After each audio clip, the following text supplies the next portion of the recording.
nibaza ko hari igihe na focus nini tuyishyira ku byananiranye. Yego.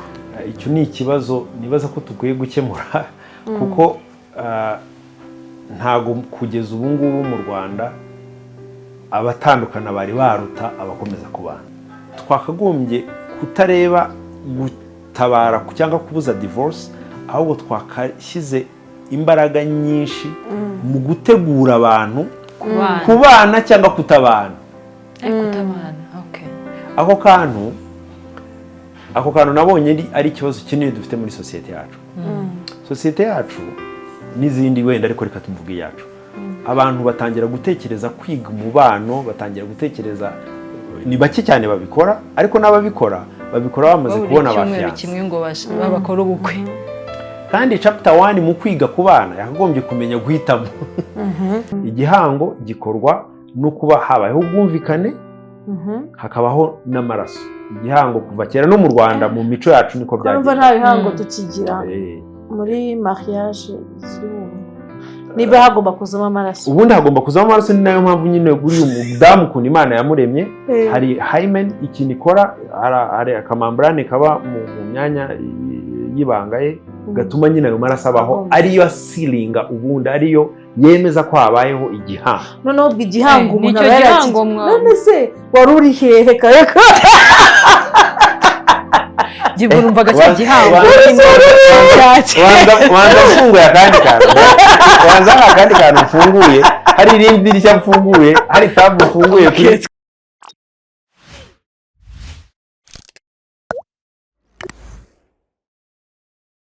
Ngo ikaze ukurikira TBT Rwanda, ni karibu cyane ni usanzwe ukurikira ibiganiro byacu. Welcome back. Niba rero ubwa mbere nawe nakubwira ngo ikaze mu muryango w'abacu, abantu badukunda kandi natwe dukunda umunsi ku munsi. Nitwa Juliet Mutamba, ntaguba nije nyine bandi kumwe na mugenzi wanjye. Meze neza? Meze bon, nawe umeze neza? Ya, nanjye meze neza. Uyu munsi rero iberi wanyu twamugaruye.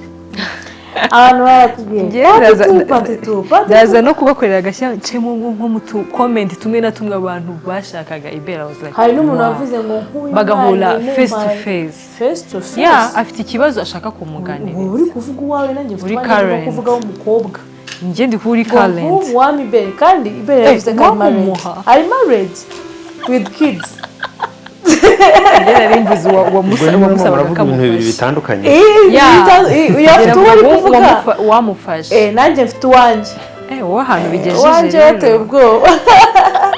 So twamugaruye rero tujye kuganira. Twinjiye mu cyumweru twahariye. Rero sinshaka kuvuga ngo ni divorce week, ahubwo twahariye kwirwanya. Turwanye divorce. Koko divorce week hoya. Nanone. So niyo mpamvu rero twamugariye mu kanya araje abasuhuze mbere yuko dutangira. Nababwira ndavuga iminota amasegonda 20 gusa. Ngwino muri test dealers bagukorere deal, baguhuze n'umuntu ukugurira ibintu cyangwa se ubigurishe umuguzi n'ugurisha bose kuri zero commission. Ni ushaka kugenda hanze, ni ushaka gucuruza ibintu wenda wari usanzwe ufite mu nzu ariko udafite abakiriya, udafite aho bishyira, ngwino tubigukorera. Nimero zabo urazibona neza muri comments. Ni test dealers, nta commission, wishyura amafaranga yo kwiyandikisha gusa 30,000. Deal done. Uber karibu cyane. Murakoze cyane. Twakwishimiye cyane kuri TBT kongera kwakira. Yego. Ikiganiro cya mbere wakibonye gute? Buriya se nijya wavuga ikiganiro nakibonye. Feedback. I mean feedback.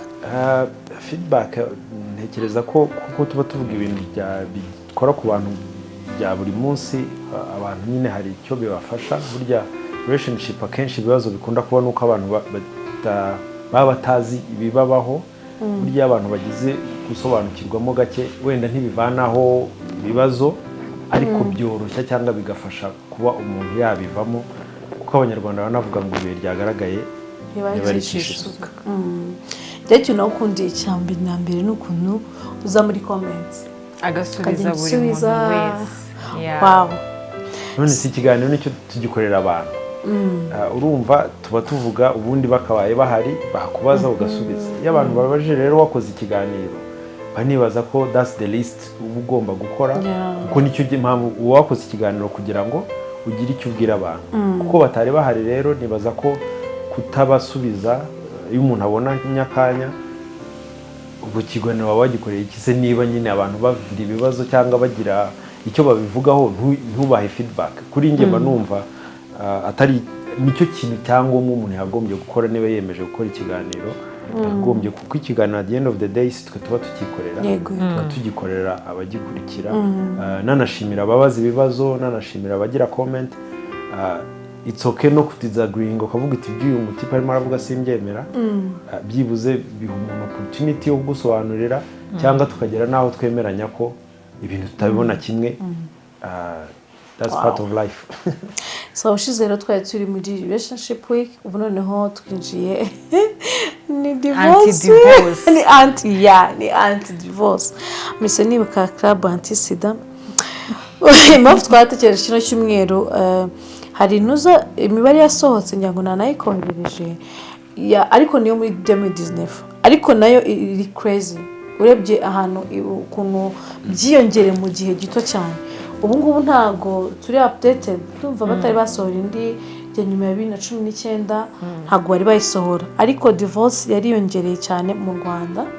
Kandi niyo tutareba imibare ubwacu amaso araduha. Jewe narenze njya nk'imyaka nka 23 ntarumva abantu batandukanye, ariko nyuma y'iyo myaka kugeza uyu munsi ahubwo abantu barambanye, abantu nubwo babibona ko ari ikibazo kugeza uyu munsi. Okay, si bose ariko hariho imibare myinshi, hari kwiyongera cyane kwa gatanya mu Banyarwanda, bikugenda byiyongera mu buryo butangaje. Twashaka kwibaza rero ibi bintu ubundi nk'umu relationship expert biterwa n'iki, kuko n'ubundi hatana ababanye.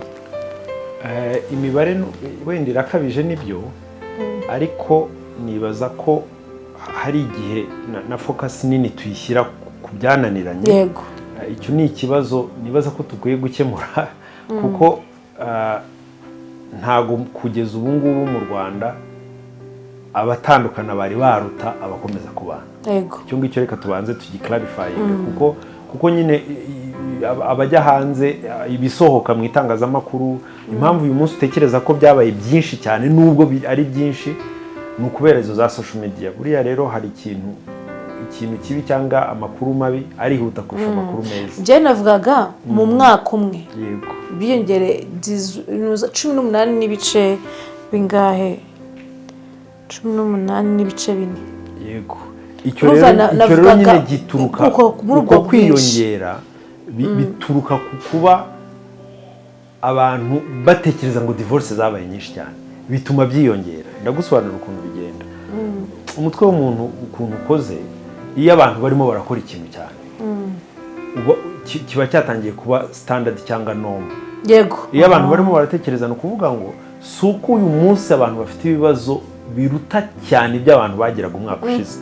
Niba ku mwaka yongereho divorce 18%, bishobora kuba kubera ko numvishe ngo abantu baradivorsa, nagira ikibazo cyari gushobora gukemuka. Yego, nkihutira ku divorce. Ibintu mvuga byose biba bifatiye ku mibare. Ndayikunda imibare cyane. Abadamu 27% ba divorce bararegreta. Abagabo 32% ba divorce bararegreta. Ukuvuga ngo abagabo barimo benshi nibo baregreta cyane baregreta cyane kuko wenda nibaza ko abagore cyangwa abadamu relationship bazitekerezaho kurushaho, ku buryo yagiye gufata icyemezo cyo kudivorcinga akenshi urumva nyine niyo mpamvu iyo gap niyo mpamvu irimo. Ariko bose urumva ni hafi ya 30%. 30% no kuvuga ngo umuntu umwe mu bantu batatu badivorshije yicuza icyo cyemezo cyo kudivorce. Bigaragaza ko turetse nuko wenda abaticuza hari uko batamenye ko ikibazo cyabo cyari gukemuka, hari divorce nyinshi zari gushobora kwirindwa. Icyo ngicyo tubanze tukivuge mbere yuko wa mugani nk'uko bivuze ko turimo turinjira mu cyumweru cyo kurwanya divorce. Ndabanza kubwira abantu ko ibibazo byinshi bituma abantu batandukana biba byashobora kwirindwa. Hari abantu bahuriye hamwe, ikigo kirimo kirakora ibintu by'imibare cyitwa APPI ngo ni I think ni African something ibintu by'amahoro peace in action bari mu biganiro bigerageza kureba social issues nyine barebaga iby'iyo mibare ntabwo barabirangiza ndibaza ko bazaduha iyo mibare kuri social pools abantu nyine babaza abantu ikintu kimwe mu kanya nabonye barimo baravuga ngo abantu begera aba professionals bavuga ngo abantu baba church leaders abantu bo mu idini kuzengera umuntu gusa no kumurambikaho ibiganza no guprofesayinga ntabwo bifasha wegere professionals. Hari ikintu kirimo kiratuma abantu batandukana cyane kutegera abantu bazi kubafasha. Iyo ugize ikibazo ntiwegere umuntu ugufasha urakigumana cyakunanira kukikemurira bigapfa nyine. Abantu benshi se muri kamere yacu nk'abanyarwanda ko dukunda guhamba mu nda, niyo tugiye gushaka kenshi usanga muri package baduha tubwira ati ibanga ry'urugo nyamuneka urabyimenye, urumva ntuzavuge. Njyewe ntabwo nibaza ko ikibazo kinini gituma abantu batengera professionals ari ukubera ibanga. Reka nkubwire, iyo ugiye kwa muganga urwaye mu myanya y'ibanga nyine nta kibazo bigutera. Abo kubaga bari none se abadamu ko aribo bagiye kenshi umudamu ni ikibazo barakira ariko no kubura uko tugira no kumenyera ko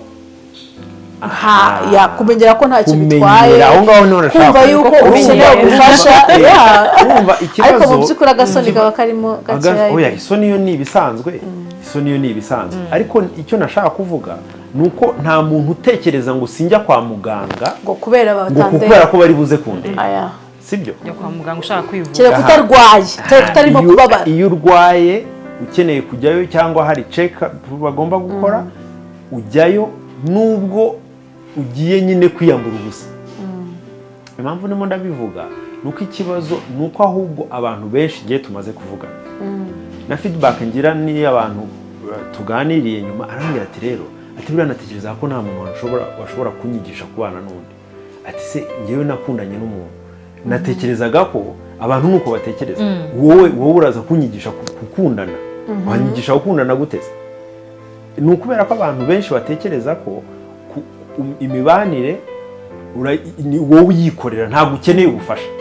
Kurya bajya bavuga ngo nta muntu ushobora kukwigisha uburyo wakora urugo rwawe kuko ngo twashatse kuko ngo dushaka abantu batandukanye, urugo rwawe uko rumeze ntabwo ari uko urwanjye ruzarumeze. Icyo rero icyo kibazo ni uko ubufasha tujya kubushakira ku bandi ngo kuko bubatse.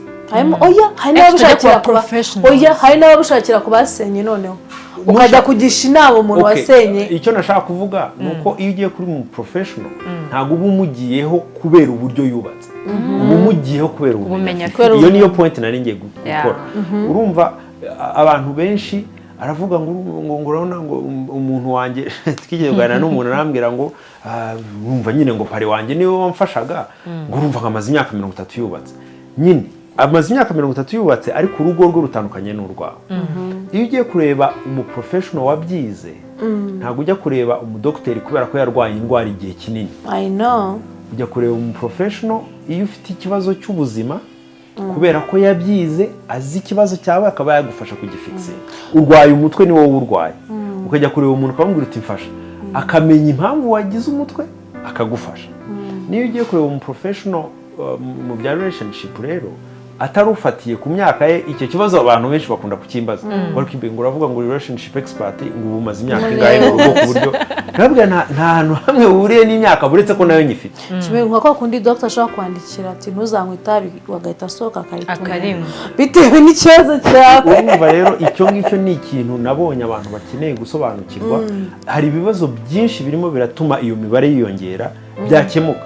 Ngewe abantu duhura abantu tuvugana si ukukubeshya ni ibibazo bike. Urugero mukivugana n'umuntu udahita wumva ko icyo kibazo cyakemuka. Uravuga ngo urugero hari abantu babana batari bakwiye kuba babana. Hari abantu babana batakwiye kuba babana ariko nyine n'imibare irabigaragaza. Ngewe nkunda imibare kuko numbers don't lie, imibare ntibeshye. 75% ndumva ubushize hari nanigeze kukivuga mu kiganiro twagiranye. 75% by'abantu bananirwa kubaka ba divorce bavuga ko babuze preparation. Imwe muri preparation zakagombye kubaho ni ukumenya recognizing red flags, kumenya ko relationship urimo nta hayimiranye. Hari umuntu muganira noneho wakumva uko babayeho, wakumva uko babanye, ukavuga aba bantu ubundi ninde muntu watumye ubemerera kubana ko, ukabibona ko ntaho byari biri buze kujya, kuko nyine kubana ni ugushyira ubuzima hamwe. Hari igihe usanga abantu badafite direction, badashaka ibintu bimwe, umwe ashaka kujya Butare, undi ashaka kwigira, umwe ashaka kujya south, undi ashaka kujya north, aburumva ntaho baba bazahurira. Ikibazo rero nyine kijya kiba, ubundi twakagombye kutareba gutabara cyangwa kubuza divorce, ahubwo twakashyize imbaraga nyinshi mu gutegura abantu kubana cyangwa kutabana. Ako kantu nabonye ari ikibazo kinini dufite muri societe yacu. Societe yacu n'izindi wenda ariko reka tumuvuge yacu.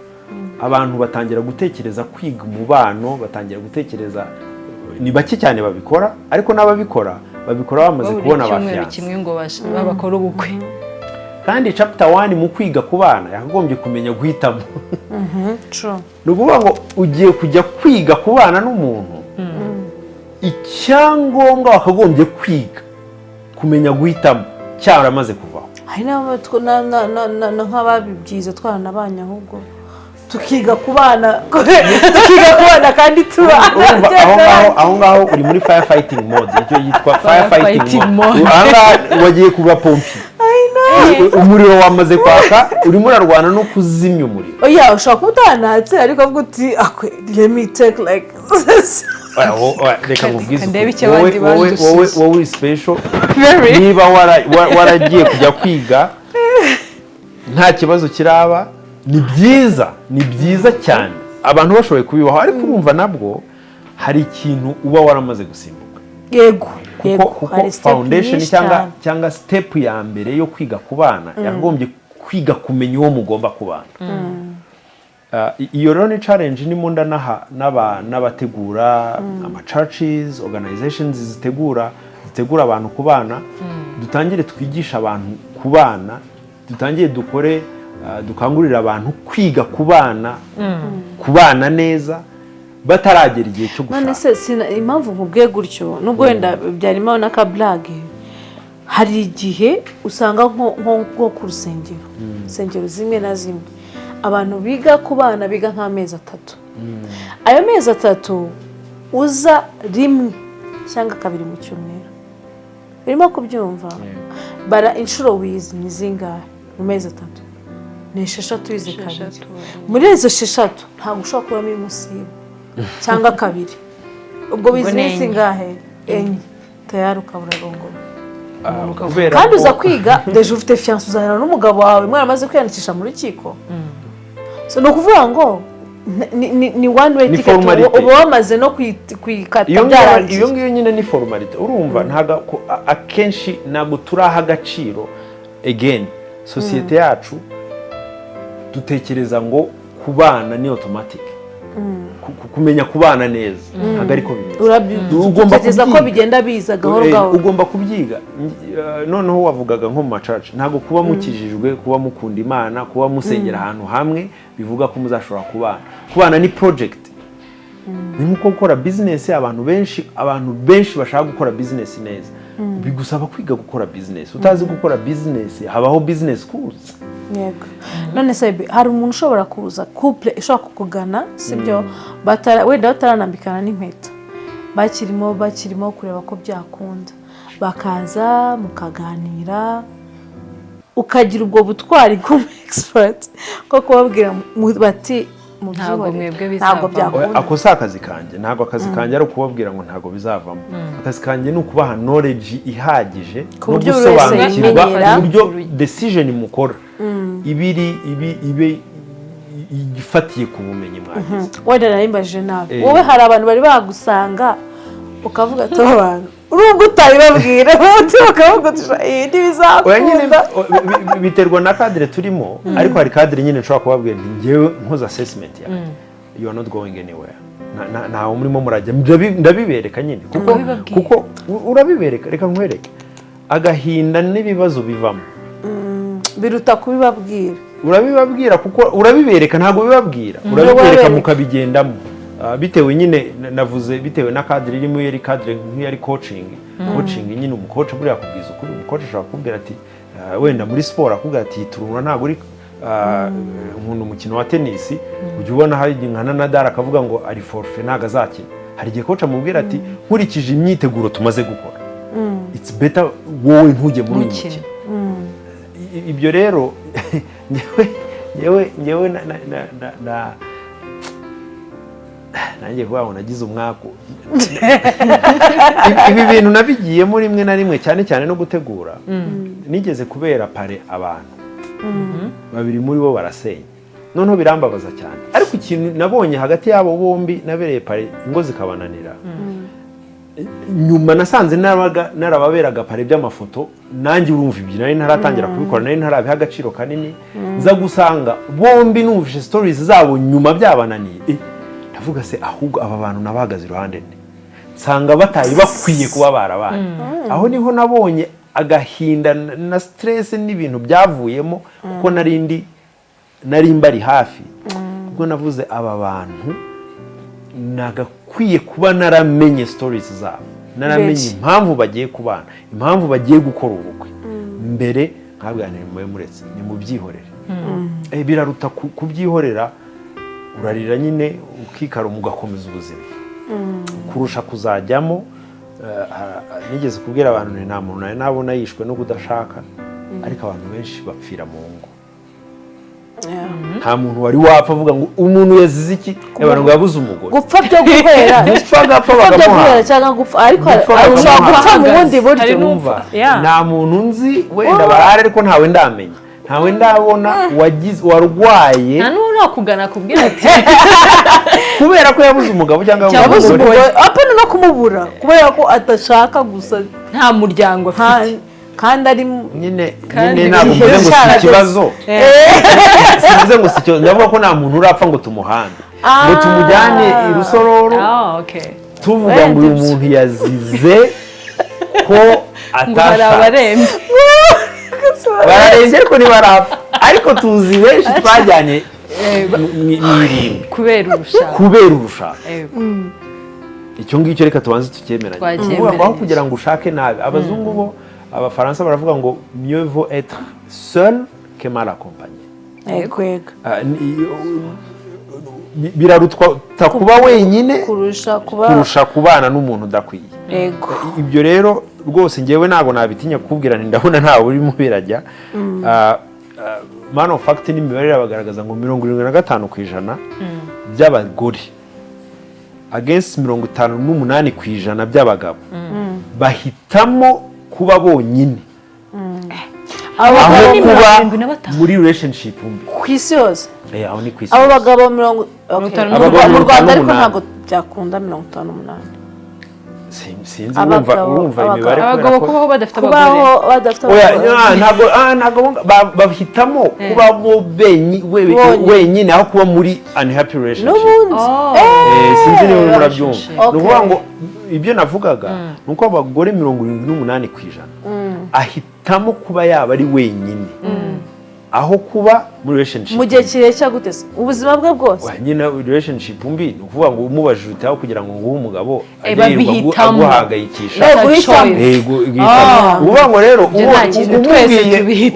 ugiye kumubwira umubwiye hakiri kare ukamubwira uti reka nkubwire nkurikije ibyo mbona ko aba yaje kureba nk'umuntu buriya umuntu aza kureba agufitemo icyizere yego yaje kureba ukamubwira uti ngiye nkurikije ibyo ndimo ndabona assessment ndimo ndakora ndabona utagiye kujya mu rugo rwiza niyo 75% bahitamo kuba babireka 75% bakwishimira ko babwira ibyo 25% bo bahitamo kurujyamo kuko babesha byagenda ko abo bagamambaye rero urumva imibare niyo mito ku buryo ngewe nabikubwira rwose hari nabo njya mbona nyine batambajije nkababona nkabara stories zabo mu mutima kakaza mu mutima wanjye nkavuga nti ebana ungiye kongera mushwari muri office nyine aba bazaza barira n'ubundi unfortunately ariko nuko bimeze ariko icyo navugaga nuko birashoboka ko ibibazo by'urugo cyangwa ibibazo uzagira bikemurwa mbere yo kubijyamo cyangwa nta kibazo ntekereza uretse kuba warashatse umuntu utari we kiba mu rugo kidakemuka. Umuntu utari we ushobora gushaka umuntu utari we ngendera ku mibare ivuga ngo abantu bamaze imyaka 30 mu rugo si ibyo ndebe ndavuga ngo bamama ko bamaze kandi barimaze shaho twavuga nyamwe ngo amaze imyaka 20 nk'iyo ngiye kumara nubatse ambwira ngo nta munsi umwe yigeze yishima mu rugo. Yego Yesu ararukora Imana mbabare ariko njye sinayimara pe cyane yonyine itanze wayibara kwese utari bishima na rimwe mu buzima yishima wenda hari igihe umuntu aba afite nk'ukuntu aba oya ntago ari mukuru cyane kuko ariko nyine yarambwiye ati se nahava nkajya ubwo naravamo nkajya aba hari igihe umuntu akora imibare hari abantu ariko batarakubitwa nkubwiye aba stories numva ibintu abantu babaho mu ngo zabo njya mbona abasore babigize imikino babigize flag umuntu akavuga ikintu bakabikinisha ku mutima nkavuga ngo iyo ubuze ibyo nzi iyo uba wumva ibyo numva ari ibintu wagendamo buhoro.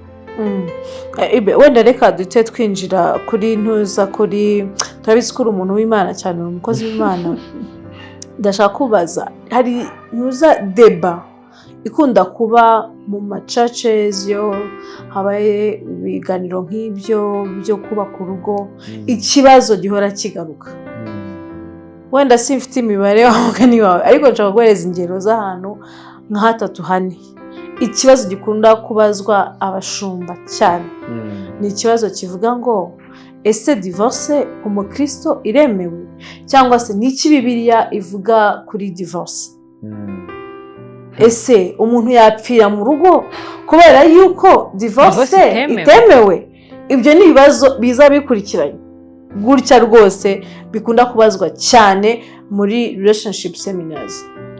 Ndumva icyambere wari bamaze kugisubiza ko Bibiliya nyine biri clear ko divorce itayemera.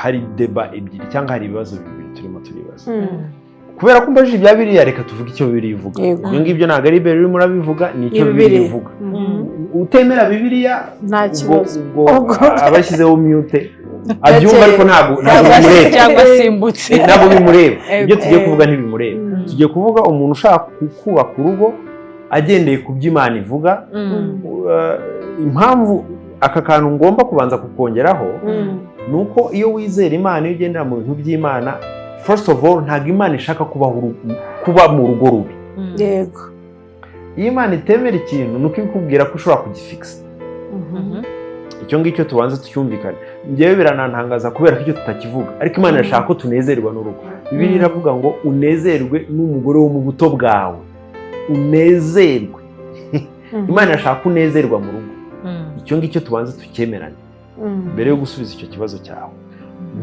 ntago ari kudivorsa versus kuba mu rugo rubi yego icyo ngicyo tubanze tucyumve Bibiliya ntabwo ivuga ngo ube mu rugo rubi ngo kubera ko itakwemereye kudivorsa hari instance Bibiliya yemera divorce yego iyo habayeho gucana inyuma kubera iki kubera ko muri Bibiliya kubaka urugo cyangwa mariage ni covenant covenant igakorwa na agreement hakabaho n'amaraso niko covenant zose zikorwa niko ibihango byose bikorwa covenant ubwo ni igihango numva hari imwe muri comment umuntu yigeze kumara ambwira ati ibyongereza ni byinshi bigabanya banyihanganire kubera ko ibyo nkora mbikora mu cyongereza ninjye nzajya ngerageza ni igihango covenant ni igihango gikorwa no kuba habayeho ubwumvikane hakabaho n'amaraso igihango kuva kera no mu Rwanda mu mico yacu niko byagiye nta bihango tukigira muri mariage niba hagomba kuzamo amaraso ubundi hagomba kuzamo amaraso ni nayo mpamvu nyine kuri uyu mudamu ukuntu Imana yamuremye hari hymen ikintu ikora hari akamambrane kaba mu myanya y'ibanga ye gatuma nyine ayo maraso abaho ariyo asilinga ubundi ariyo yemeza ko habayeho igihango noneho ubwo igihango umuntu aba yarakiye none se wari uri hehe kareka Numvaga cya gihango wanza ufunguye akandi kantu wanza akandi kantu ufunguye hari irindi dirishya mfunguye hari tabu ufunguye kuri twakunde ubwo bishatse kuvuga ko igihango umuntu no kuvuga ngo mariage umuntu ayikora ku muntu wa mbere oya igihango nyine icyo kintu reka ngikarify igihango gikorwa n'ibintu gikorwa niyo verbal agreement cyangwa nayo masezerano wagiranye n'umuntu noneho sealed kuba sealed ni nko gushyiraho kashe kigaterwaho kashe nayo maraso ibihango byose niko bigenda reka mbasobanurire kugira ngo mubyumve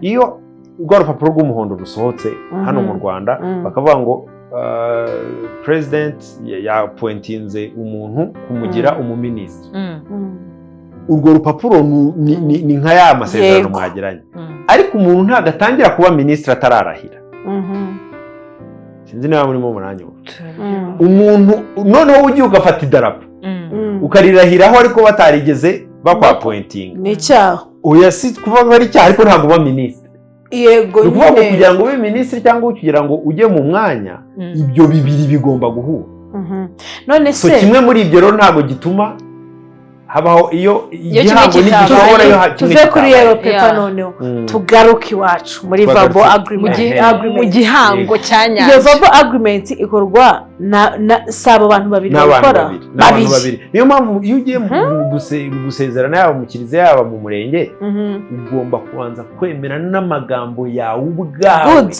ngo njyewe Iberi Sugira hategeka Imana fashe Jennifer Gashumba hategeka Imana nk'umugore twiyemeje kubana ariya magambo abantu barayakinisha ariko ariya atabayeho ntabwo waba umugabo iyo ni verbal none se buretse gato njye niba baje kubaza ngo ni abantu babiri mu gihe wenda batagiye imbere y'amategeko ariko bo ubwabo mufite amasezerano mwahanye mwarangiza mukanasiringa abantu bagiye kuntera amabuye ariko ndayakira ayangaya nyuma yaho bikarangira you move on ndumva uzaho ibihango urumva igihango niba mariage iba igirwa n'igihango urumva abantu bataragize hashize nk'imyaka myinshi arugiye ushobora kuba yagize mariage mu myaka yashize nyine ngewe wambaje iki kibazo wambajije washatse ko tujya muri Bibiliya reka tubivume ngaho reba mu gitabo cya Maraki aho Imana nyine bivuga ibya divorce Maraki 2:16 hajya mbere yayo gato Imana iravuga ngo wabaye unfaithful ngo wishe igihango wagiranye n'umugore wawe divorce ni ukuba wishe amagambo y'akanwa kawe ni igihango uba wishe gutya nari icyo nashaka kubwira ni uko dushaka abantu bashaka kuba baragize ibihango n'abantu batabana ubu ntabwo nyine abantu benshi ntabwo ni ukuvuga ngo twakoze divorce ahubwo mu gihe izo nsengero zari zitaraza ahubwo byagendaga gute kuva kera nyine niko byagendaga ibihango nuko byagendaga n'ubundi muri Bibiliya turimo turavuga muri Bibiliya nta na hamwe uzabona abantu bajya gusezerana bakajya mu rusengero ibyo bita ngo kujya gusezerana imbere y'Imana byaranyobeye abantu Sara na Aburahamu ntago bigeze umva oya tereka ibyo ngibyo mariage tuzi nziza yoroshye tuzi habaho kurambagiza hakabaho ubukwe niya Isaac umwana wa Aburahamu yego Bibiliya tubwira ngo yaramufashe amushyira mu ihema rya nyina aramurongora amubera umugore that's good. Well, nibyo bindi Julie yavugaga byaba abantu babiri bihuriye bakagirana igihango. ubu kuvuga ngo mariage batarinze kujya kubyereka uzi ko ari byo bibazo dufite njye ahubwo mbonye ikintu gitera divorce ni ukuvuga ngo abantu baba baradivorce kera ubu ngubu abafite amadini n'abandi bari baretse kuntera amabuye babanze basome bibiliya sibyo turimo turavuga ibintu bifatika bihari nta hantu hamwe muri bibiliya uzabona naho bavuga Yesu yari mu bukwe ntabwo yagiye gusezeranya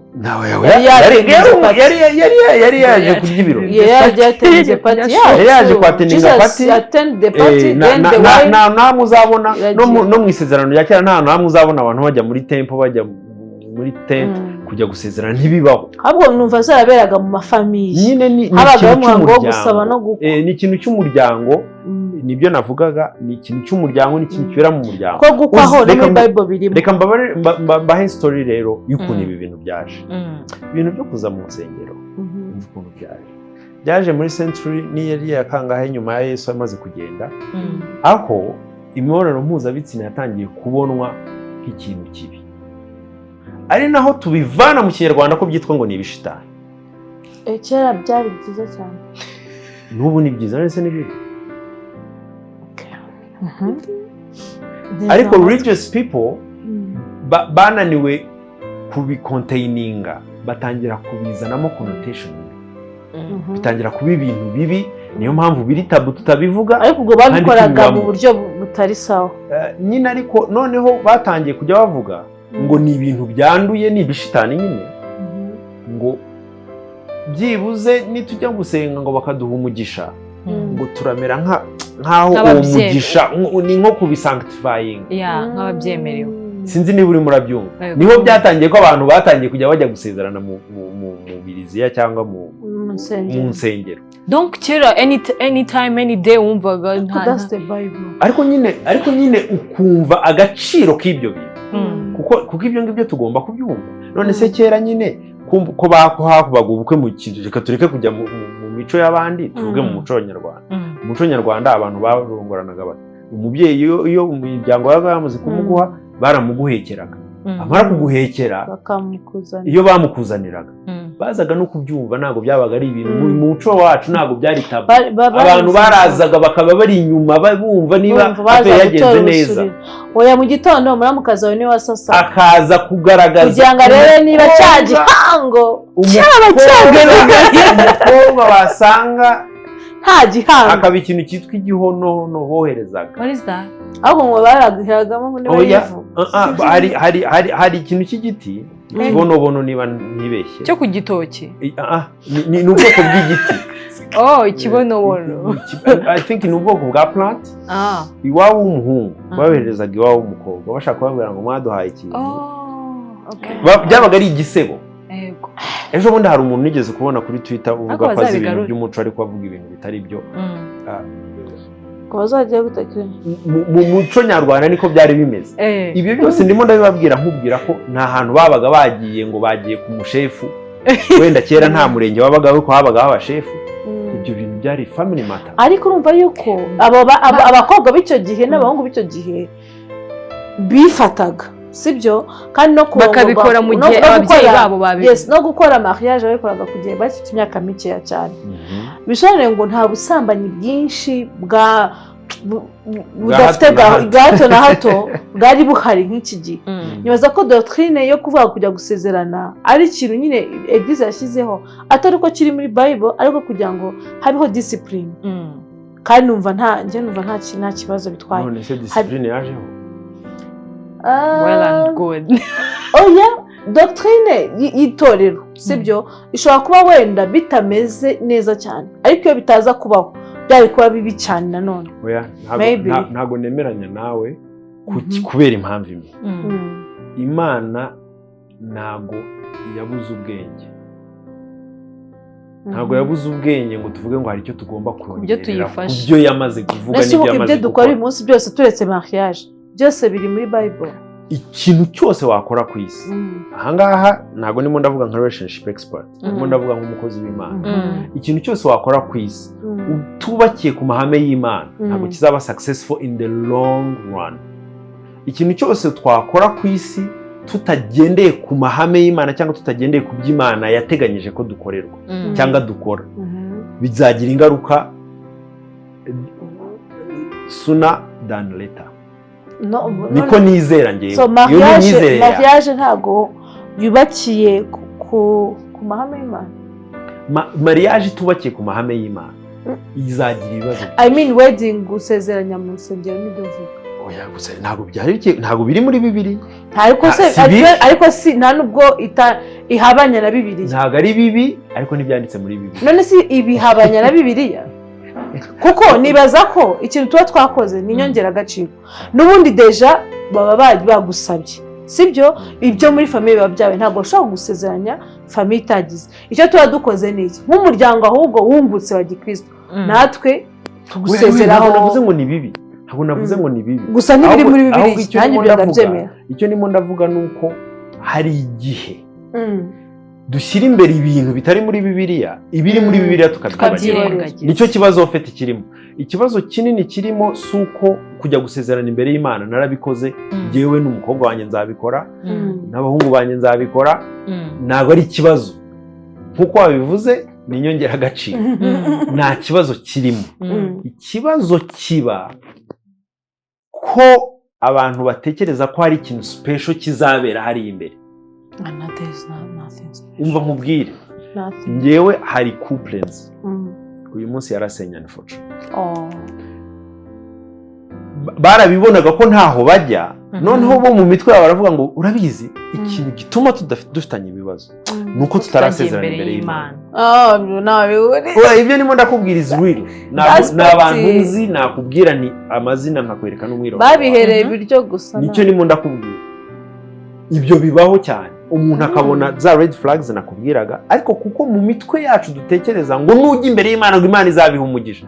Imana ntabwo iha umugisha igitahaye umugisha from the beginning. Kujya hari imbere ugapfukama imbere ya pasiteri, imbere ya shehe, kwa shehe sinzi n'abapfukama, imbere ya whatever, ntago bihindura uwuriwe. Niba ugiye gupfukama hariya uri umugabo udakwiriye, uzahaguruka uri umugabo udakwiriye. Nujya gupfukama hariya uri umugore udakwiriye, uzagaruka uri umugore udakwiriye. Ni ukuvuga ngo biriya ntacyo bihindura. Ni byiza ariko nta magic irimo.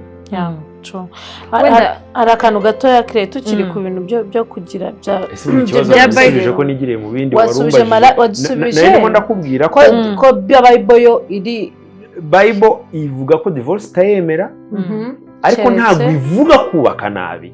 Kora ibyo yemera. Warumbaje ati umuntu yemera apfire mu rugo. Reka icyo kibazo ngisubize.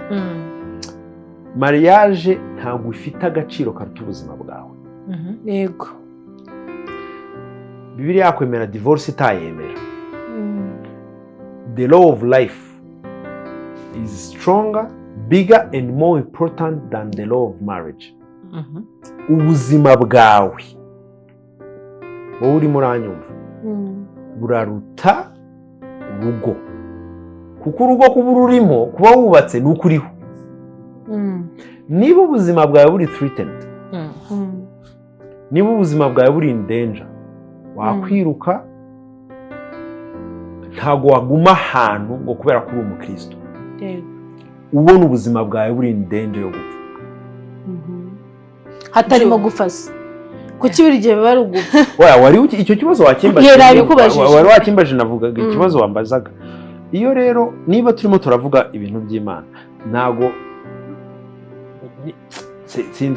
kubera ko ari byo wambaje reka bibyo ngusubiza. Niba urimo uramwira ngo twubake mu buryo Imana ishaka ko twubaka, hari ibyo tuvuga. Niba hari uburyo bw'Imana ishaka ko twubakamo, ntago wajya kujya kubaka mu bintu by'Imana udakoresheje ingredients z'Imana. Imana ifite uko ivuga abantu bagomba kubaka, ifite uko ivuga uwo ugomba guhitamo.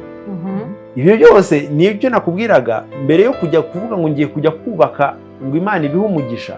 Menya niba wubatse ukoresheje amatafari n'isima Imana yemera. Kuko niba utakoresheje tools cyangwa ibyo Imana ivuga, ntuzanaze no kuyibaza ngo urugo rwanjye bimeze bite. Kuko abantu benshi bikorera ibintu byabo nyine kubera ko batekereza ko nibapfukama imbere ya pasiteri cyangwa imbere ya padiri cyangwa imbere ya shehe Imana izaza kubiha umugisha. mbere yo kujya gutekereza divorce Yesu bigeze kumubaza ku kibazo cya divorce abasubiza neza aravuga ati kubera ko imitima yanyu yananiranye twari twarabibemereye ariko from the beginning siko byari bimeze kuva mu ntangiriro siko byari bimeze Yesu baramumaje ese biremewe koko mu isezerano rya kera Imana yari yarabwiye Abayisiraheli aravuga ati aho kugira ngo muzicane kubera imitima yanyu uko imeze bo iyo wahagaga umuntu waramwandikiraga washobora guhaga umugore ukamwandikira urupapuro rwa gatanu rwo kumusenda si divorce paper sa n'ubundi yari divorce paper ibyo byari byemewe ku mpamvu iyo ari yose Yesu aravuga ati impamvu ibyo bintu Mose yabibemereye ni imitima yanyu ikomeye so niba ufite umutima ukomeye ufite stiff neck ni ukuvuga ngo umuntu ufite utagonda ijosi niba utumva ufite umutima uremereye ufite umutwe ukomeye Imana igera ikavuga utaho kugira ngo wicare urumva yageze aho iravuga ati aba bantu ntibashobotse reka byibuze ngira icyo ngabanya aho yangu mubeho nabi reka mbibemere ariko iyo ushatse kubaho ubuzima bw'Imana aho ngo ndimo ndavuga umuntu ushaka kubaho ubuzima bw'Imana uko Imana ishaka ufite uko ugomba kugenda we nk'umuntu kwanza tureke mariage banza urebe ngewe mpagaze nk'umuntu uko Imana ishaka iyo uhagaze uko Imana ishaka ugakoresha ibyo Imana ishaka n'urugo rwawe iyo iravuga iti ntago na divorce uzakenera kuyigira kuko ikibazo uzagira nzagufasha kugikemura so ntago ari uko Imana idashaka divorce byo kuvuga ngo ntishaka divorce gusa ahubwo nuko Imana ikubwira ngo ngewe nunzaho nzaguha tools zituma wubaka neza wenda tutarava ku kantu ka Bible gato cyane hari ahantu ugeze kuvuga ngo haraho muri Bible divorce Imana yemera iyo habayeho gucanira ni ukuvuga ngo umuntu kubera ko ari igihango aba violating terms and conditions z'igihango aba yishe bigira igihango aba nyine aba yatatiye igihango aba yatatiye igihango gutatira igihango ntibigikuraho by the way ako ngako mbanze nga clarify gutatira igihango ntibigikuraho igihango gikurwaho nuko umuntu yapfuye ashaka kuba atagitatiriye mukazagisubira anyway ikibazo ngenda nige kubaza kuri uwo muntu noneho habayeho iyo case ko divorce ibaho kandi bigaca muri bwa buryo Bible byemera uwo muntu yemeye kuba yakongera kiremarira iyo rero ni discussion hari ibintu bibiri hano hari aho Imana ikwemera gutandukana n'umuntu turimo turavuga icyo Bibiliya kuri Bible niba utemera Bibiliya utanashaka kugendera muri Bibiliya ibyo nimo ndavuga ntibikureba iki kibazo nimo ndagisubiza ubwo mba ngira ngo clarifying ko abantu bajya baza ntitwemera Bibiliya niba utayemera it's okay live your life tureke twebwe tuyemera tuyigendereho umva icyo Bibiliya ivuga Bibiliya iravuga ngo wemereye gutandukana n'umuntu iyo yaguciye inyuma kuko yaviolatinze yatatiye igihango gutatira igihango ntibigikuraho yagitatiye Bibiliya iravuga ngo niba utandukanye n'umuntu ugomba kuguma wenyine either ukazamubabarira mukiyunga cyangwa ugategereza kubera ko igihango wamaze kugategereza ko apfa kubera ko urupfu rwo rugikuraho icyo nicyo Bibiliya ivuga hamviremo karuma rero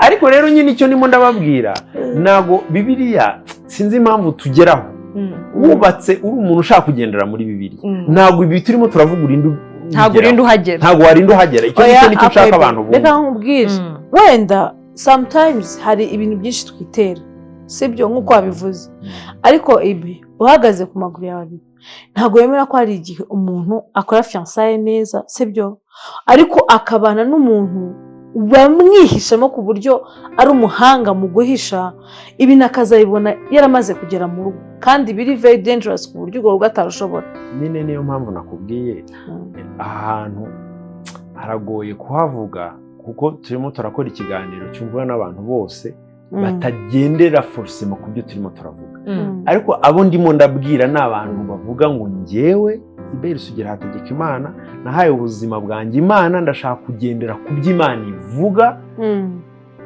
kwinjira mu rushako rwanye mpaka rurangiye uwo muntu rero reka tuganirize tumuganirize uwo muntu umeze gutyo ni ukuvuga ko wagiye kujya kubaka wabanje gushyira imishinga yawe imbere y'Imana ikakuyobora. Umuntu yakwihisha ariko ntiyakwihisha Imana. Yego ndabyemera. Ni ukuvuga ngo uwo muntu ashatse kukwihisha warumviye warakurikiye waragendeye muri gahunda z'Imana iramukwereka se kumukwereka. Umuntu wakijijwe nyuma y'uko atandukanye nicyo narengeye kubwira. Hari aho Bibiliya ivuga ngo ukijijwe cyangwa umenya Imana nyuma yo gushaka umugabo cyangwa gushaka umugore. Ni ukuvuga ngo wowe ugakizwa, wowe ukamenya Imana, wowe ukagendera mu mahame y'Imana, ariko ubana n'umuntu udakijijwe. Bibiliya aho ngaho ikwemerera kudivorsa, ikanakubwira ko uwo muntu atakimukuziritseho. Wimbwira oya tuvuge nta kindi kintu twapfuye. Ariko iyo uvuga ukuntu Bibiliya ivuga, iyo uwo muntu utemera Imana cyangwa udakijijwe ashatse kugenda, mureka agende unamukorere varize.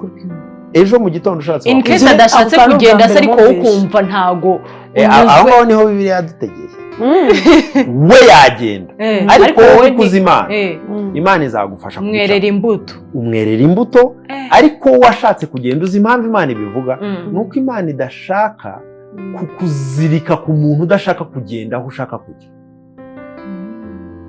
So urumva harimo ibi ndimo ndavuga ni ibyanditse muri Bibiliya. Bibiliya iyo uvuze ikintu bifite impamvu yacyo. Umuntu udashaka kubana n'Imana, udashaka kugendana nayo, Imana ntiyamuforsa kugendana nayo. Nawe rero uri umuntu wayo ntiyaguforsa kugendana n'uwo muntu.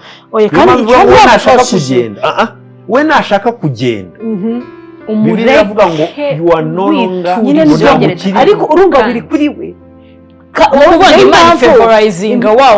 Impamvu numva irimo kumfosinga nuko itarimo kumva uburenganzira mu gihe numva ntanezerewe ngo mu gihe mba n'uwo muntu atarimo ashaka kugenda mu murongo w'Imana. Imana buriya nubwo abantu baba bavuga gusa abaye ariko iravuga ngo imitima yose iba mu maboko yayo. Iyo izi ko hari icyo ishobora kuzakora ntabwo yatuma agenda, ariko iyo izi ko nta kintu izakora umuntu atazagira aho kugeza ebana ntabwo yatuma aguma aho ngaho nanone. Erega Imana at the end of the day kuba yemera ubuzima bwacu buba mu maboko yayo, irabuyobora. Ni kuba yemera gusa se nyine ndavuga ko impamvu ari kuba yemera gusa nuko Imana idaforsa umuntu. Imana nta muntu n'umwe iforsa kugendana nayo, nta n'umwe iforsa gukora ibyo ishaka. Iyo uri mu buzima wahaye ubuzima bwayo, iyo tuvuga ngo wakiriye Kristo nk'umwami n'umukiza, iyo wahaye Kristo ubuzima bwawe, uba warafashe icyemezo ukavuga ngo Mana Yesu Kristo uyobora ubuzima bwanjye. Iyo bimeze gutyo humura. Niba mariage yawe iri mu maboko yayo, ishobora gukomera, ishobora gutinda, nk'uko yavuze ngo nuca mu muriro. Ntabwo yavuze ko umuriro tutazawucamo, ariko yaravuze ngo nituwucamo ntituzajya. Ntabwo yavuze ngo ntuzaca mu mazi. Ngewe I believe in marriage. Ntekereza ko mvuga ko mariage ari ikintu cyiza, kuko hari n'ibindi ngewe nzi birenzeho. Nzi muri siyansi, nzi biba byabaye, abantu baba bamaze kwinjiranamo, baba bamaze kuba umwe, aba ari package ikomeye ku buryo naranabisobanukiye impamvu Imana itabikunda. Haba hari ibintu byinshi ugiye kudiringa nabyo. Ariko reka nkubwire, niba hari umuntu wadivorshije mbere yuko amenya Imana, iyo ugejeje ku Mana byose biba bishya. Sicyo birivuga rwose ngo wadivorshije mugarukira Imana birahinduka. Mbese ibyo ijambo ry'Imana rivuga ngo ubicyaremwe gishya, ibya kera byose byavuyeho, biba bishize. Icyo ngicyo Imana ibakuremye bundi bushya. Reka tujye tugendera ku ijambo ry'Imana icyo rivuga. Niba warabanye n'umuntu bikakunanira utazi Imana, ukaba uyijeho uyu munsi, ntuzongere kwiciraho iteka. Wabaye icyaremwe gishya, wanashaka brand new. 0 kilometero. Ni 0 kilometero. That's good. Icyo ni ijambo ry'Imana rivuga. Reka nyine turimo turavuga ijambo ry'Imana rivuga. Icyo ngicyo tumaze. Reka nkubwire, ijambo ry'Imana ririmo ibintu byinshi. Ntabwo ijambo ry'Imana ari ikintu gihari yakiri. Imana ntabwo irimo iragerageza kutubuza kubaho. Niyo yanze ikintu, nibyo nababwiraga, ibigira ngo ntabwo yakwanga ikintu aricyo kiza kuri wowe. Iyo Imana ikubwiye ngo widivorsa, nuko ntabwo ari kwishaka kubaho nabi. Nuko ivuga ngo ikibazo ufite mu rugo rwawe kinzanire ngikemure. Ushobora kugikemura. Kimpe ngikemure. Ko divorce si cyo gisubizo cya nyuma. Ku Mana iyi context sinzi ukuntu ndi bubigenze kugira ngo abantu babyumve ko context nimo ndavugamo si context y'umuntu uza gusura Imana agagenda, ni context y'umuntu bana n'Imana buri munsi. Niba urugo rwawe rwubakiye ku Mana ushaka ko rugenwa n'Imana, humura divorce ntago Imana yemera atari uko ishaka kuba mu rugo rubi, ahubwo nuko ikubwira ngo ngewe reka nguhe igisubizo kirenze divorce. Yego. Icyo ngicyo tubanze tucyumva. Reka divorce tuyifate nka surgery. Yanuze hanyuma aho guca ukuguru urumva niyo nuze yanyuma n'abaganga barabanza bakagerageza kuvura bya nyuma iyo bigeze, kuko ubundi divorce aba ari ukuguca ukuguru rwose, aba ari uba warabaye umwe n'umuntu niko kuvanaho ukuguru. Urumva kugira ngo birinde kugeraho nuko baba bavuga ngo nta bundi buryo na bumwe twagoragoje, nta bundi buryo ku Mana rero ntabwo ikubwira ngo ndarinda guca ukuguru. Icyo ngicyo nicyo nashaka kubwira abantu. Icyo reka tubanze tucyumve.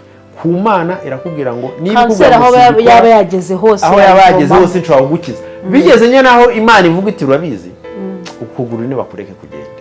Ko ari Bibiliya ivuga ngo kugira ngo uzajye mu muriro cyangwa muri Gehinomu wuzuye, ngo niba ijisho ryawe rikubereye ikigusha urinoboremo Bibiliya irabivuga. Uvuga ngo hari ahantu ushobora kugera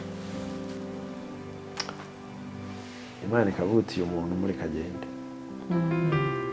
Ubwo ngaho ndimo ndashaka kuba balanced, ariko igikuru nuko Imana idashaka kugera aho ngaho. Icyo ngicyo nicyo nshaka abantu basigarana mu byo twavuze byose. Imana can fix your stuff. Reka wenda tugane ku musozi tuvuge ku kintu cya nyuma na nyuma. Twavuze divorce, twatekereje mu Rwanda abantu batandukana, duhitamo ko tuza kuganira kuri niba nayita case study sinzi divorce mu ba diaspora. Ni ibintu turimo kumva mu matwi cyane. Uyu munsi abantu baraje bakoze ubukwe twese, ewana bwa bukwe n'umuvumbyi aza kabisa agataha ameze neza. Bavuga ati buriya nibwo bukwe. Nuko hahandi winjira ntibakwake invitation cyane. Niyo bari kwaka ariko bakagera bakavuga bati n'abandi binjire. Ubwo bukwe abantu bataha bitwaje agasenda nakundi. Urumva tugashungera ewana ubukwe bukagenda neza. Mama tuvuge niba umuhungu yari mu Rwanda yamara kugerayo nyuma y'amezi angahe tugatangira kumva nukuvuga ngo yageze wa mukobwa mu gihugu cy'isezerano ngo ni Kanani, yamara kugera i Kanani ugatangira kumva ngo byarangiye. Imibare nyine irabivuga, ni ukubera preparation iba yarabaye nto cyane kuko nyine abantu batanaba hafi na hafi. Urumva again ikibazo kuri nge cya divorce ntago wakagombye kukireba muri divorce, wakagombye kukirebera mu gutegura ubukwe cyangwa urugo by'abantu. Abantu bari muri diaspora ndayizi nayibayemo. Ngewe nahuye na madamu tumara imyaka 5 turi muri long distance relationship. Ndabizi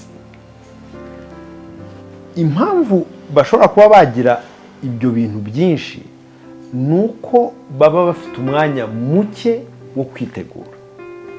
Ese baba ufite ari muke cyangwa bo biha muto? Nyine uretse na muto na intensity. Urumva umuntu aba hanze mubona nkanye nabonanaga na madamu rimwe mu mwaka mu myaka 5 twamaze tuba. Ubwo mwaranye 5 ngahibaze kubonana n'umuntu. Yes twaravuganaga kuri telefone, wenda ngewe nagize Imana ko twese twari long distance ariko twese tuba muri diaspora. Nabaga i Burayi, aba muri Amerika, aba muri Canada, mba mu Bubiligi. Hari facilite zari zihari, telefone byabaga byoroshye kuvugana, wenda bishobora kuba bitandukanye n'undi uyu munsi cyo zihari za WhatsApp byaroroshye. Twebwe kera byasabaga kujya muri za kabine n'ibintu byabaga ari. Uri mu bantu bakoresheje ngo temple. Ibyo ni byo mu Rwanda I think. Ni ibya nyuma gato ka meme. Ibyo ni ibya mbere gato. Nta wundi wakera cyane gute. Ariko twebwe twabagaho nyine za WhatsApp nazabagaho. Akaba Skype.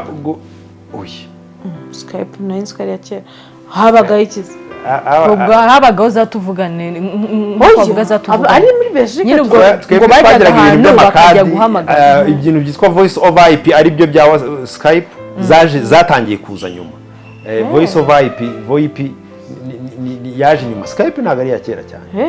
Skype yaje nyuma, ntabwo zabagaho. Twebwe twakoreshaga ikintu cyitwaga za MSN za kera. MSN ariko irahari n'ubu kuri n'ubu irahari nyine, izo ni za kera nizo messaging. Ngewe twebwe icyo gihe za high five zadusanzemo. High five cyari ni yabanje mbere ya Facebook. Cyitwaga high five. So ntabwo byabaga byoroshye.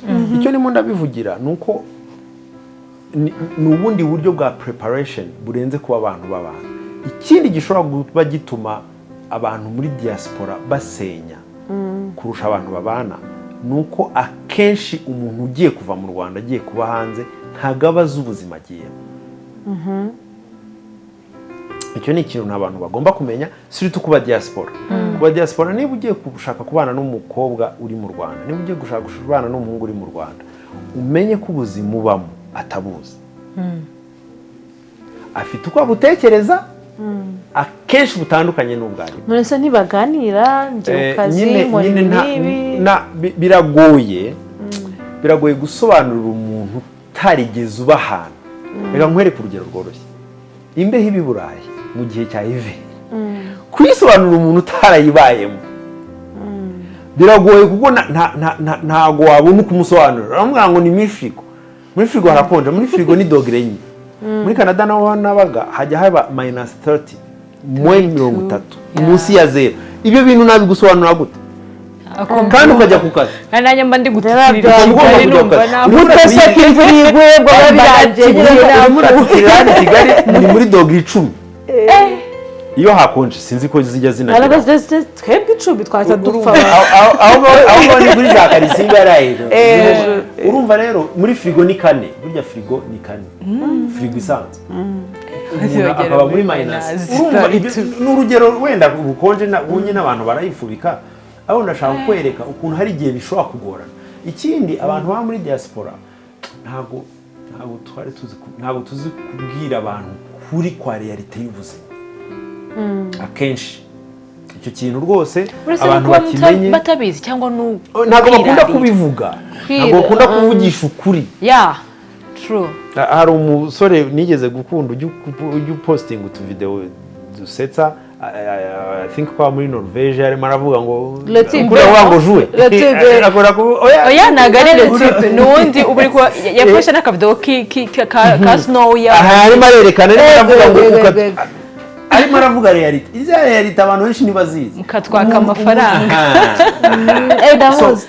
Rero by the way ni umusore w'inshuti yanjye ubwo barajya batwera ku mafaranga babaye. Urumva ko ubuzima umujyaspora baba ari hano utandukanye n'ubuzima abamo ari iwawe.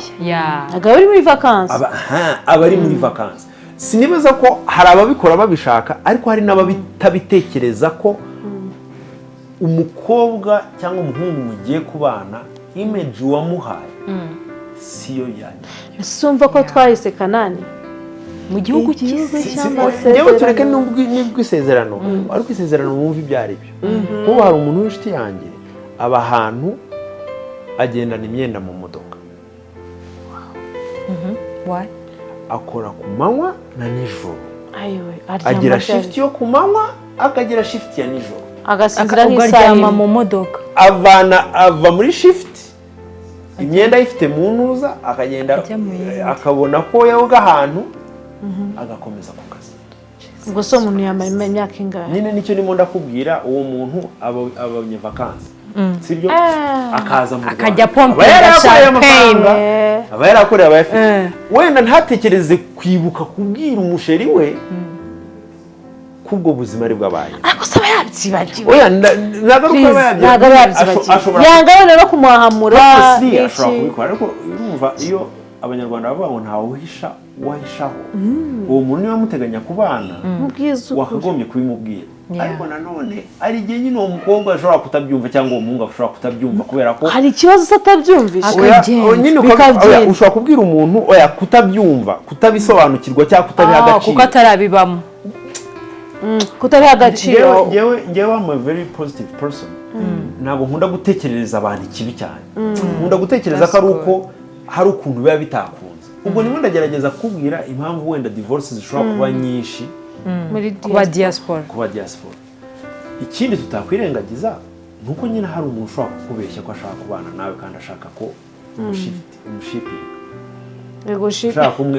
ari nabyo bigezweho ibyo icyo cyo nta kintu wagiye hanyuma hari akantu ejo niba ari ejo bundi bamaze iminsi bavuga n'ubundi ni kuri diaspora k'abakobwa bari hariya ukuntu bakunda abasore bo mu Rwanda bakunda abastar sinzi niba ndabivuze sinzi umuntu yabivuze kuri YouTube bavuga bakunda abantu sevuga gute ngo aziyoborera sinzi nanjye numva nashaka kugira ijambo mvuga ritari ryiza nabuze ukuntu mbivuga ariko ndizera wabyumvise ntabwo wabyumvise uraruhije muri ubu buzima ntabwo byoroshye kuko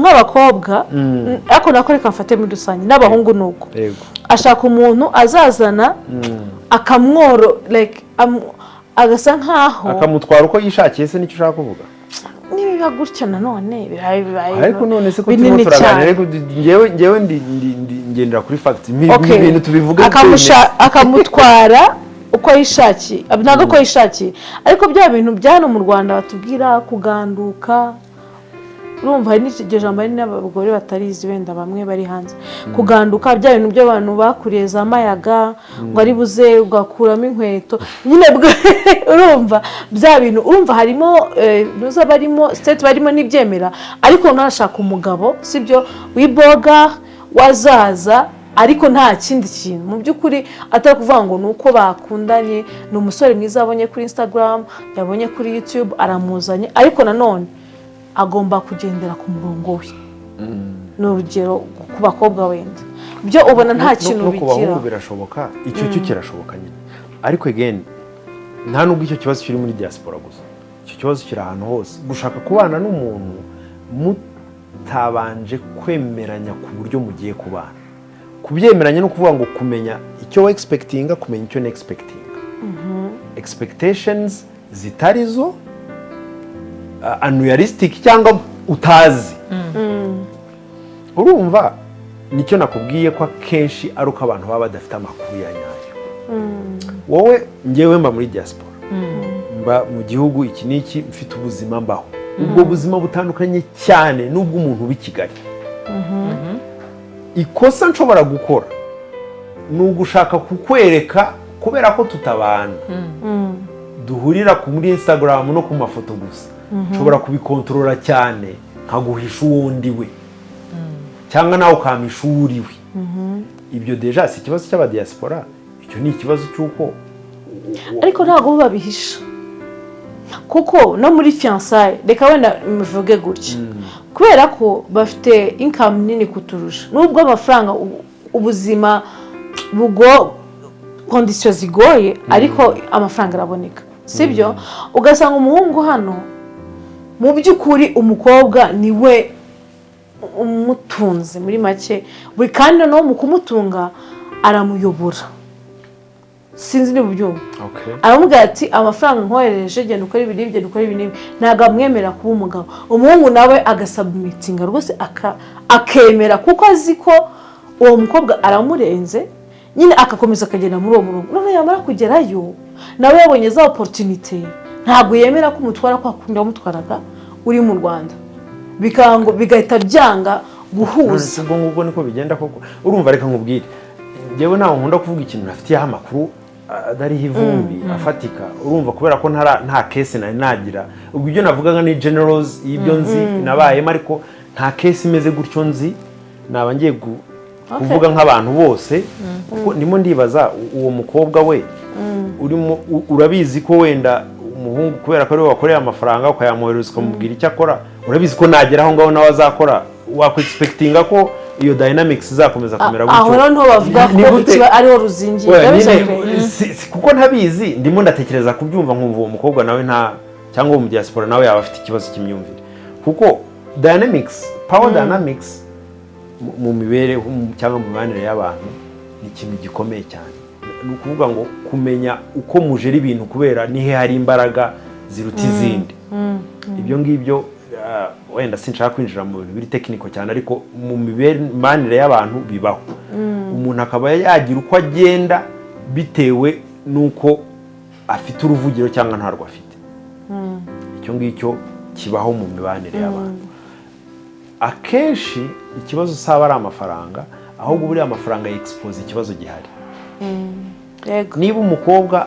asuzugura umuhungu bakundana kuko amurusha amafaranga ikibazo si amafaranga ikibazo ni imitekerereze y'uwo mukobwa niba umuhungu asuzugura umukobwa bakundana kuko amurusha amafaranga ikibazo si amafaranga ikibazo ni iyo myumvire akenshi rero ushobora kuba ubanye n'umuntu niyo mpamvu ugiye mbwira abantu ngo kumenya ko umuntu muri kumwe ari mwiza ni ukureba relationship yanyu nta mafaranga arimo nta na physical interaction irimo nta kuryamana nta n'amafaranga arimo bigenda gute relationship yanyu ishingiye ku kibyo byombi bitarimo ni kwiyi testing ukamenya relationship yanyu irahamye cyangwa ntihamye ese umuntu muri kumwe ukunda kuba uri kumwe nawe nta mafaranga ari involved nta n'ibindi byose byishimisha mubiri biri involved aho ngaho nibwo umenya niba ukundana n'umuntu koko aho ngaho abakundanye ni bakeya hano mu muriro ubagora siyo mpamvu turimo turavuga nyine ikibazo cy'abantu batandukana kenshi erega njyewe nicyo nakubwiye ikibazo cyo gutandukana si ikibazo cyo gutandukana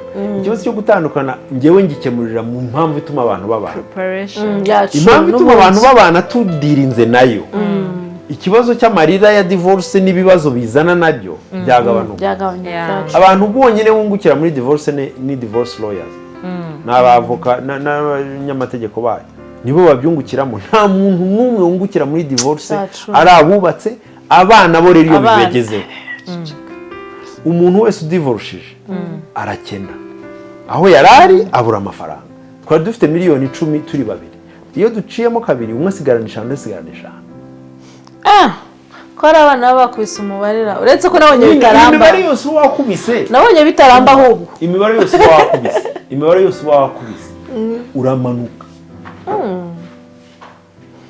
ntekereza ko kugeza no kuri kubakire aba ba Jeff Bezos bane iyo badivorishije oya kubagabo amafaranga yabo aragabanuka kubagabo ariko bitaba ku bagore se nk'ubu ngubu ngewe na madamu aho dutuye icyemezo cy'ubutaka cyanditseho 50% ariko nyine umutungo dufite ni umutungo wose niba ari agaciro ka miliyoni 200 ni miliyoni 200 zacu afite miliyoni 200 nanjye mfite miliyoni 200 tuzihuriyeho iyo dupasuye ni ijana none se miliyoni 200 na miliyoni 100 ni impamvu wowe uri kuvuga gutyo ni uko mwabishakanye hari undi rero waje wazanye akavarize akazana varize irimo imyenda y'imbere n'utundi dukoresho twibanze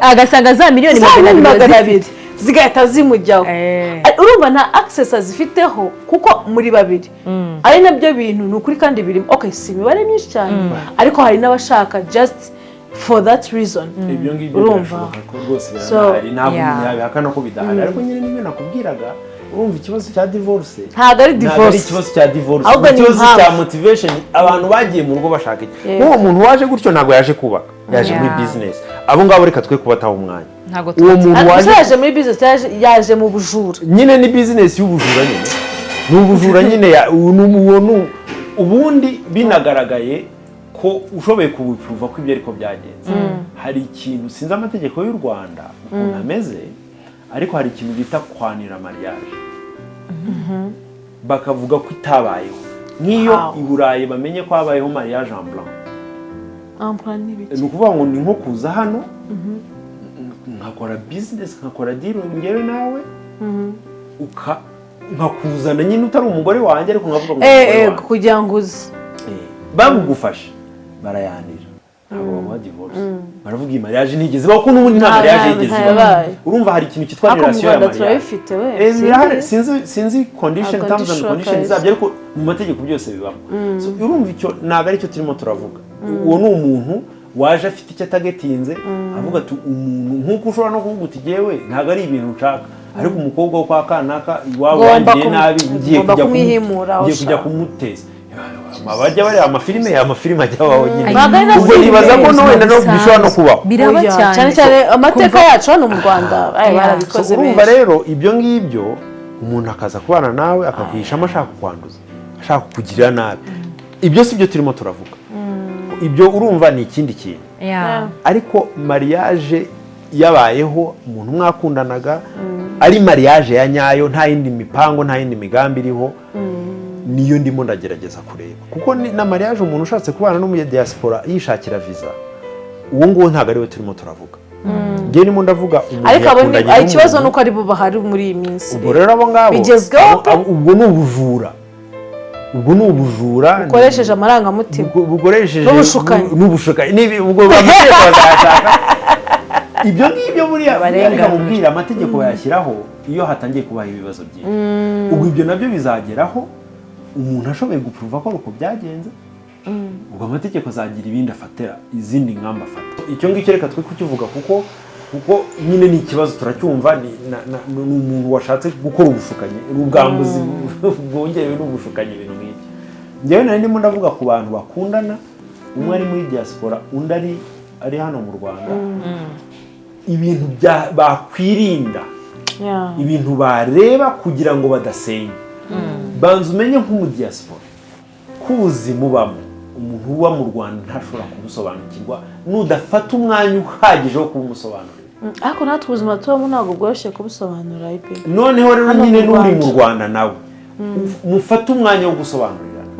kuko wenda impamvu gato nk'amasegonda 2 kukubwira nk'umuntu ngo tuvuge winjiza 300 ku kwezi kandi akakubona uhagaze wambaye neza urya ugenda ntabwo bisobanutse nawe ntabwo kubisobanurira biragora uwahishaho iyo mugiye kubana n'umuntu mbere yo kumwambarira ubusa bw'imyenda mufumira umutima mwambara ubusa bwo ku mutima ntuzambarire ubusa umuntu utafumuye umutima kuko umutima niwo ufite akamaro niwo ukomeye niwo nawo uzaholdinga mariage yanyu nicyo nimo ndashaka kuvuga ntuzabane n'umuntu ntuzashake kubana n'umuntu ufite aho wamukinze kuko niba ushaka kubana nawe aho wamukinze azahabona ni ubwenge bwoko ki abanyarwanda bavuga ngo ntukajye ukereza uzaheka umuntu uzamuheka wimubwira ngo banza ugende ndazaguheka nyuma mutangira n'umuheka ni gute ni nka bya bindi by'abakobwa nabonye basigaye bambara imyenda ibahindura uko batari nisi ni gute wajya kubana n'umuntu ukamubwira ko ufite ikibuno kingana gutya kandi ari imyenda wambaye abizi se kandi akanabikwemerera abizi nyine nibyo navugaga utabihishe wabibwiye umuntu it's all good nashaka kuvuga ni akantu nari nkizemo kagaragaza ukuntu ushobora guhisha umuntu ikintu kandi at the end of the day ntabwo uzakimuhisha kuko uzabana n'umuntu kandi muzaryamana ariko hari umukobwa amaze imyaka 4 atarakibona pe kandi babana nese ubu ibase oya ntago wagira ko someone with agakora wakamenya none se ubana n'umuntu umugabo n'umugore babana n'umuntu yambaye abantu babonera oya nese aragera nyashya gutya urumva bibi ari gutya wenda gira gutya bogake gutya reka mubaze gutya ko iki kiganiro byose ntabwo tubivuga ibintu cyane n'imana yakira urambwira ngo wabana n'umuntu mu rugo mu cyumba murarana utazi umubiri we gutandukanya umubiri we n'icyo yambariyeho fear women umubiri we se wose wawumenya buriyara none se reka mubaze icyambere abanza kukubwira ari umugabo n'umugore reka nkubwira umva nyine ikintu cyambere abanza kukubwira ntabwo fear women buriya mu buzima uzatinya umugore abanza akakubwira urumva icyambere abanza akakubwira okay biba bisatira bagabo bagenzi banjye ni mufungura amatwi y'umuntu babanza akubwira bikagenda gute reka mbashakira amakuru ya nyayo abanza akakubwira ati rero wa mugabo ibintu by'amatara rwose ndagusabye ngira isoni ngira ibiki akakubwira itungo amatara bikarangira sibyo kandi reka nkubwire sinshaka kwinjira muri ibintu cyane iyo abagabo muri izi iyo urabyumva ntabwo ufite ubwenge bwo kujya gukontorora ngo amatako ngo hano ngo karabyimbye ngo ntabwo kabyimbye abo bagabo ninde baba bakubwiye ko bameze gutya icyo mvuga with time arabimenya ariko ushobora kumwihishamo umwaka ugashira kandi ntabwo nkubeshya murarana ku buriri buri munsi anyhow reka tubyemere ko nese atambonye mpagurutse yabibwirwa n'icyo ubundi reka twemere ko reka ne kujya mu mpaka za ngo turwane simbyemere ariko reka dupfe kubiri reka twemere ko ibyo byabaye umwaka ibiri with time aragufata nishaka uyireka tuyigira itanu ku mwaka wa 5 urabizi ko at the end of the day umuntu azakumenya umva imibare y'abagore rero utavuga ati nzaba naramubyariye ntabwo ibyo ngibyo atakibonye uko agenda ikindi cya kabiri nshaka kumubwira ati ni ukubyara nyine umubiri urakweduka ibintu nk'ibyo ngibyo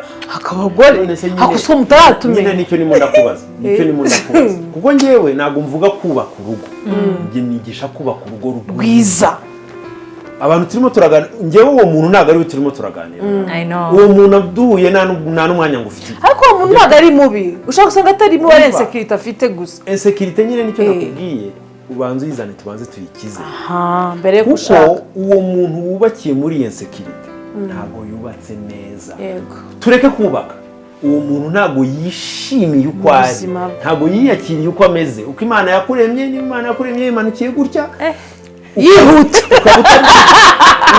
ukaba utabyishimiye ikibazo si umugabo ikibazo ni wowe kuko iyo wicaye wowe ubwawe uba ubizi neza ko umeze gutya uba ubizi so ikibazo si uwo mubana ikibazo ni wowe relationship zimwe za ngombwa ya mbere ya ngombwa ni relationship ufitanye nawe ubwawe imibanire yawe ubwawe so niyo mpamvu iyo discussion uwo muntu ambabaje atari umugabo yabeshye ambabaje kubwe ku giti cye tubanze tugiringe nawe tubanze tugufashe wowe ukire numara gukira uzabana n'abandi neza uzabona ugukundira oya numara kubanza gukunde kuko wambeshya wakwambara kora wambwira ngo nta matara nibwo mu mwijima ububizi ko umeze ububizi nawe anyway soza ikiganiro hari cyose cyane ushaka kubaza habe so turagushimiye cyane rero mbere yo gusoza ijambo rya nyuma wabwira abadukurikiye ijambo rya nyuma ni uko urugo ni rwiza kandi Imana irashaka kugira urugo rwiza niba hari ikibazo gihari mu rugo rwawe ukaba uri umuntu wizera Imana ntago idashaka kudivorsa kubera ko ishaka kubaho nabi irashaka kugira urugo rwiza uzane ubwo bushwamagare bwose ubuyibuhe ibufixing see you at the top so wababwira ntuzana nabonye usiga ufite Instagram meze neza byatari usiga posting utuntu wababwira handles zawe zose ni beri sugira na YouTube hose Hubert sugira bifatanye yaba kuri Instagram yaba kuri Twitter yaba kuri YouTube yaba kuri Facebook izo zose ni ngerageza gupostinga ibiganiro bijyanye n'urugo bijyanye no kubaka bijyanye no relationship abantu benshi ntabwo bazi ko relationship ntabwo zihagarikira ku rugo relationship ari professional relationship nk'ubu muri weekend hari ahantu nzajya gutanga ikiganiro cyo gufasha abantu kumva how to deal with professional relationships n'ubundi bwenge nabwo bisaba ukuntu diringa n'abantu ukuntu ugomba kumenya professional relationships zisingiye kuri contract ukamenya gusobanukirwa contract amasezerano ntago ari amarangamutima muri professional na amasezerano abantu benshi ntabwo bazi kumenyera ku masezerano si byose rero iyo nkurikira tubivugaho turabiganiraho ufite ikibazo wakibaza akenshi ibibazo byose n'ibindwanya ndabisubiza nabibonye kabisa turagushimiye cyane Bersugira wakoze cyane tukoze ikiganiro cyiza ku buryo uburebure bwacyo butazagaragara